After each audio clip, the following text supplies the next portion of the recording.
प्रियजनों, राधे राधे, जय श्री कृष्णा। मैं हूं चाणक्य राज भारद्वाज और आप देख रहे हैं राशि ज्योतिष, दर्पण मन का, सुख जीवन का।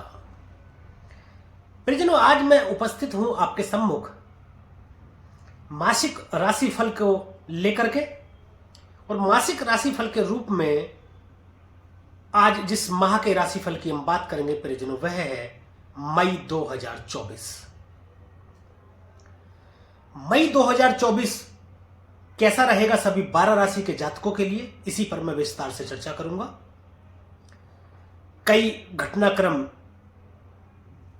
हुए हैं जिनमें कुछ राशि परिवर्तन भी हुए हैं, महत्वपूर्ण योग बने हैं, महत्वपूर्ण राशि परिवर्तन हुए हैं। जैसे गुरु का राशि परिवर्तन हुआ है 1 मई को, 23 अप्रैल को अंगारक योग बना है, विस्फोटक योग, राहु और मंगल की युति से।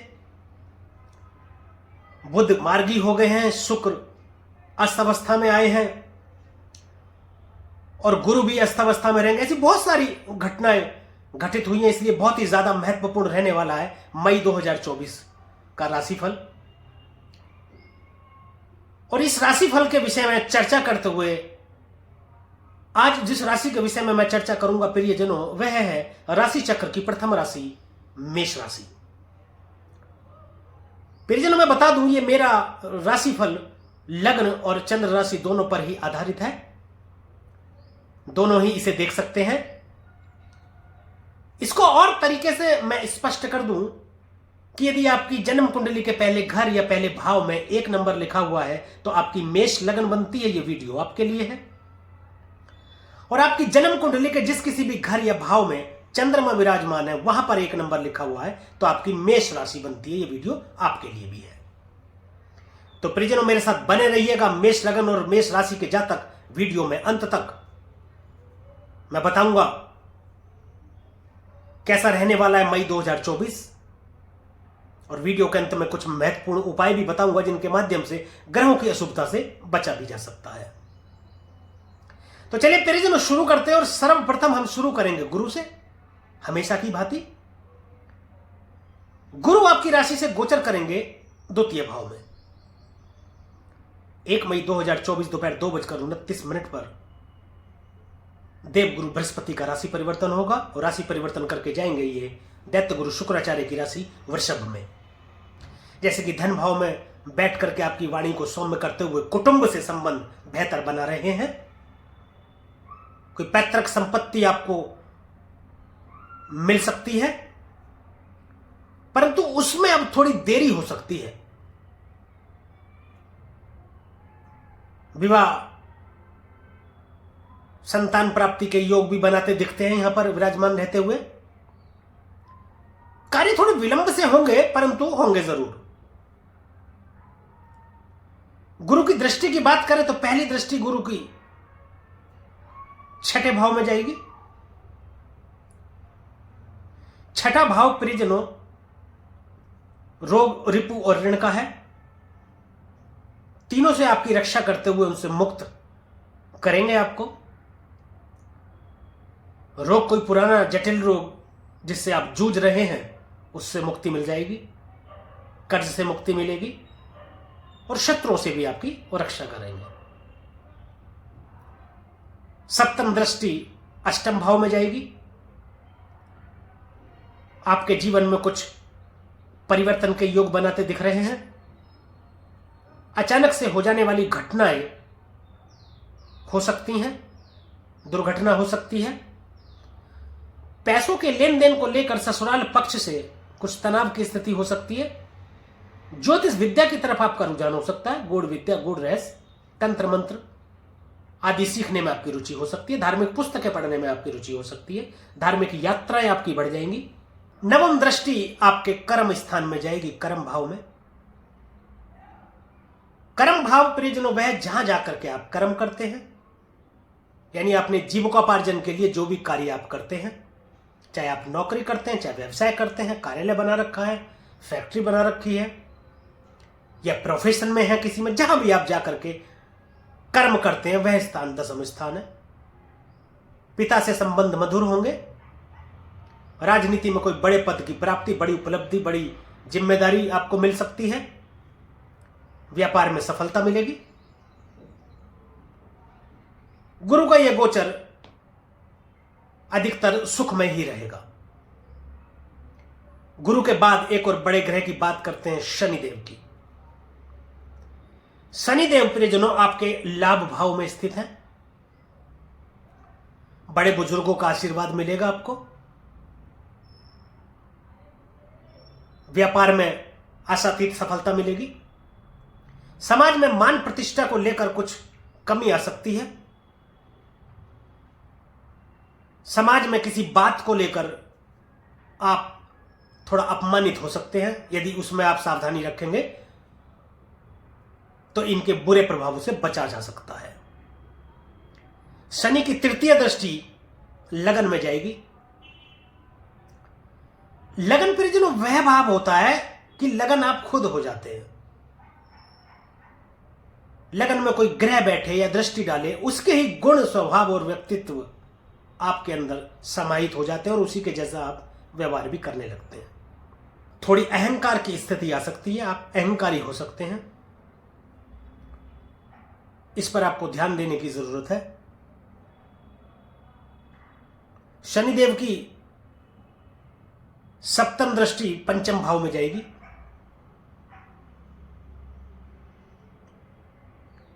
संतान के संबंध में कुछ मतभेद होते दिख रहे हैं।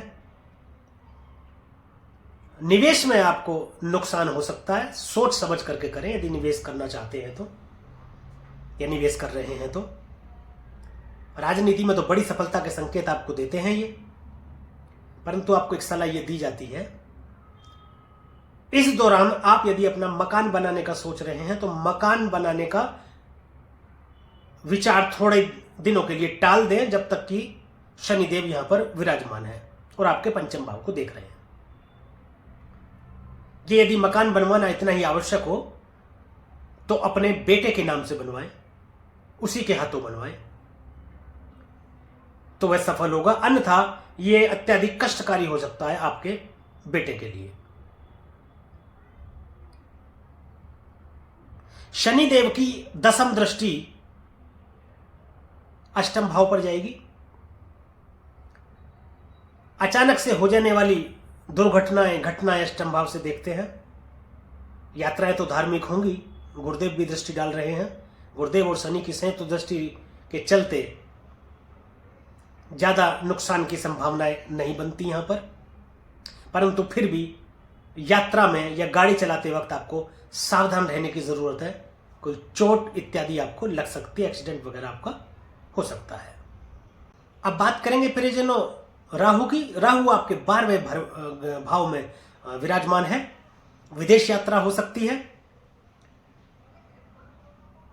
व्यापार में बड़ी सफलता आपको मिल सकती है। विदेशों से व्यापार को जोड़कर लाभ प्राप्ति के संकेत दे रहे हैं। व्यापार को बढ़ाने का कार्य कर रहे हैं राहु। परंतु राहु के यहां बैठने से आपके अवैध संबंध स्थापित होने के चलते दाम्पत्य जीवन में मतभेद की स्थिति भी होती दिख रही है। किसी मुकदमेबाजी में पैसा खर्च हो सकता है आपका। हॉस्पिटल का भाव भी है 12वां भाव,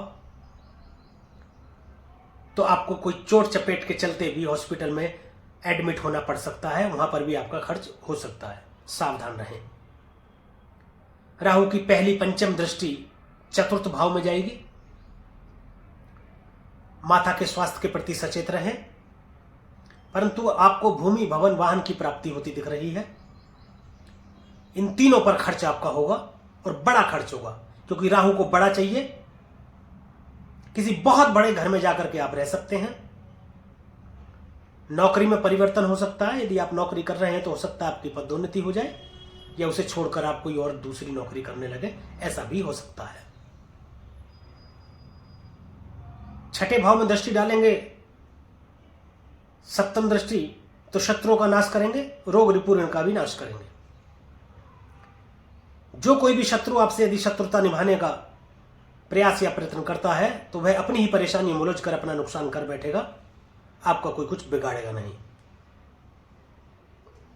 नवम दृष्टि अष्टम भाव में जा रही है। अष्टम भाव में शनि और गुरु की भी दृष्टि है और अब राहु की भी दृष्टि है। अष्टम भाव में राहु का होना अच्छा नहीं माना जाता। ससुराल पक्ष से तनाव देखने को मिलेगा। कोई बहुत बड़ी हानि हो सकती है आपको, अचानक से बहुत बड़े धन की हानि हो सकती है। अब बात प्रियजनों केतु की करते हैं। केतु छठे भाव में स्थित है आपके। रोग रिपूर्ण का केतु डिटैचमेंट का कारक है, तो चीजों से दूर लेकर के जाते हैं। रोग रिपु ऋण से आपको दूर करेंगे, रोग से मुक्ति देंगे, शत्रुओं से भी मुक्ति देंगे और ऋण से भी मुक्ति देंगे। अध्यात्म के कारक हैं। ज्योतिष की तरफ ध्यान बढ़ सकता है आपका। मन में ऐसे विचार आ सकते हैं, सब मोह माया है, छोड़ के कहीं चलो। केतु के बाद परिजनों बात करेंगे सूर्य की। सूर्य मेष राशि में उच्च होकर के बैठे हैं। राजा जैसी फीलिंग आपके अंदर। सूर्य प्रकाशमान करते हैं, जहां बैठ जाएं या दृष्टि डाल दें तो आपको भी प्रकाशमान कर रहे हैं। आपके चेहरे का भी तेज देखते ही बनता है। अभी उच्च के होकर के बैठे, सरकार से बड़े लाभ प्राप्ति के योग बनाते दिख रहे हैं। बैंकों से फायदा हो सकता है, निवेश में फायदा हो सकता है आपको। सूर्यदेव यहां पर 13 तारीख तक रहेंगे और 14 मई को ये प्रवेश कर जाएंगे वृषभ राशि में गुरु के साथ। दूसरे घर को प्रकाशमान करेंगे और गुरुदेव के प्रभावों में वृद्धि कर देंगे। कुटुंब में वृद्धि के संकेत दे रहे हैं। विवाह किसी का हो सकता है या संतान की प्राप्ति हो सकती है। नन्ना मेहमान घर में आ सकता है। निवेश में तो फायदा आपको देंगे ही। थोड़ी वाणी में तीखापन आने की वजह से संबंध थोड़े बिगड़ सकते हैं कुटुंब से, इस पर ध्यान दें। अब सूर्य के बाद बात करेंगे परिजनों मंगल की। मंगल 12वें भाव में स्थित है। राहु के साथ बैठ करके अंगारक योग बना रहे हैं, विस्फोटक योग बना रहे हैं। मैंने परिजनों अपनी पिछली वीडियोस में यह बताया है कि इस अंगारक योग का देश और दुनिया पर क्या प्रभाव पड़ेगा। जैसे कि मैंने बताया, आतंकवादी गतिविधियां बढ़ेंगी, युद्ध के हालात बनेंगे, लड़ाई झगड़े इत्यादि बढ़ेंगे, हथियारों का प्रयोग होगा और वैसा हो भी रहा है। आप ये मेरी वीडियोस जाकर के देख सकते हैं। मैंने राहु और मंगल की युति के ऊपर या मंगल के राशि परिवर्तन के ऊपर मैंने वीडियो बनाई है, आप जाकर के देख सकते हैं। राहु के साथ मंगल 12वें घर में विराजमान है। एक्सीडेंट, चोट लग सकती है, इसमें थोड़ा ध्यान रखने की जरूरत है आपको। विदेशों से तो व्यापार के जरिए लाभ के संकेत दे रहे हैं मंगलदेव, परंतु कोर्ट कचहरी मुकदमे इत्यादि में फंसकर पैसा खर्च होने के भी संकेत दे रहे हैं। पहली चतुर्थ दृष्टि से तृतीय भाव को देख रहे हैं। छोटे भाई बहनों से संबंध थोड़े खराब हो सकते हैं। परिश्रम का भाव है, पराक्रम का भाव है। पराक्रम में वृद्धि कर रहे हैं आपके, जिसके चलते आपके कुछ कार्य सिद्ध हो जाएंगे। सप्तम दृष्टि छठे भाव में डाल रहे हैं। रोग रिपु ऋण का नाश कर रहे हैं और अष्टम दृष्टि सप्तम भाव में डाल रहे हैं, जिससे आपके दाम्पत्य जीवन में लड़ाई झगड़े इत्यादि बढ़ सकते हैं। ध्यान देने की जरूरत है। पार्टनरशिप, साझेदारी में भी किसी प्रकार किसी बात को लेकर के मतभेद हो सकते हैं। व्यापारिक दृष्टि से ये अच्छा है। अब बात परिजनों बुध की करते हैं, जो कि आपकी मेष राशि में 10 मई को आ जाएंगे। 10 मई तक ये मीन में रहेंगे। मार्गी हो चुके हैं, पहले वक्री थे तो मार्गी हो चुके हैं ये, और 10 मई को मेष राशि में प्रवेश कर जाएंगे। बुद्धि, विवेक, कौशल के मालिक आपकी लगन में आ जाएंगे। आप फोकस्ड हो जाएंगे। व्यापारिक दृष्टि से बुध का ये गोचर बहुत उत्तम रहेगा। समझ बूझ बढ़ेगी आपकी और सूझबूझ से आप जो कार्य करेंगे उसमें आपको सफलता भी प्राप्त होगी। शुक्रदेव मेष में स्थित रहेंगे परिजनों। लगन में शुक्रदेव आ जाएंगे, सौंदर्य बढ़ा देंगे आपका। और 13 तारीख तक सूर्य के रहते हुए भी सूर्य भी प्रकाशमान करेंगे। विवाह के योग बनाते हैं, प्रेम विवाह के योग बनाते हैं। फाइनेंस से संबंधित यदि कोई कार्य कर रहे हैं या करना चाहते हैं तो उसमें सफलता के संकेत देते हैं। 19 तारीख तक यहां पर ये विराजमान रहेंगे। 19 तारीख के बाद में यानी कि 19 तारीख को ये प्रवेश कर जाएंगे वृषभ राशि में, जहां पर गुरु और सूर्य पहले से मौजूद होंगे। शुक्रदेव अपनी ही राशि में प्रवेश कर जाएंगे। कुटुंब में वृद्धि के संकेत दे रहे हैं। निवेश में कोई बहुत बड़े फायदे के संकेत भी देते हैं। सूर्य प्रकाशमान कर रहे हैं गुरु को भी और शुक्र को भी। शुक्र स्वराशि के होकर के बैठेंगे।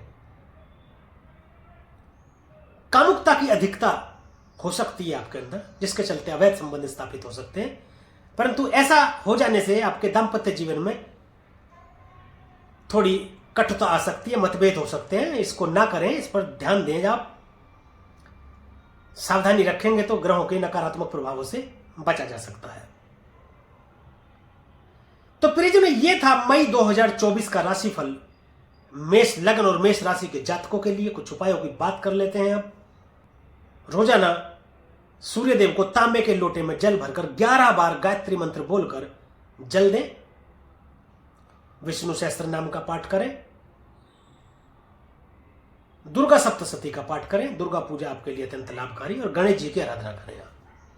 हनुमान चालीसा का पाठ करें। प्रत्येक मंगलवार हनुमान जी के मंदिर जाएं, प्रसाद चढ़ाएं। उस प्रसाद को खुद भी ग्रहण करें और लोगों को भी दें, और उस प्रसाद को घर लाकर घर के सदस्यों को भी ग्रहण कराएं। तो ये राशिफल आपके लिए उत्तम फल देता ही रहेगा। तो प्रियजनों, आज के लिए अभी के लिए बस इतना ही। ये वीडियो यदि आपको अच्छी लगी हो, दी गई जानकारी से आप संतुष्ट हो, तो कृपया वीडियो को लाइक करें, शेयर करें और कमेंट करके जरूर बताएं कि मेरे द्वारा ये फलित गोचर, ये राशिफल आप पर कितना प्रभावी रहता है।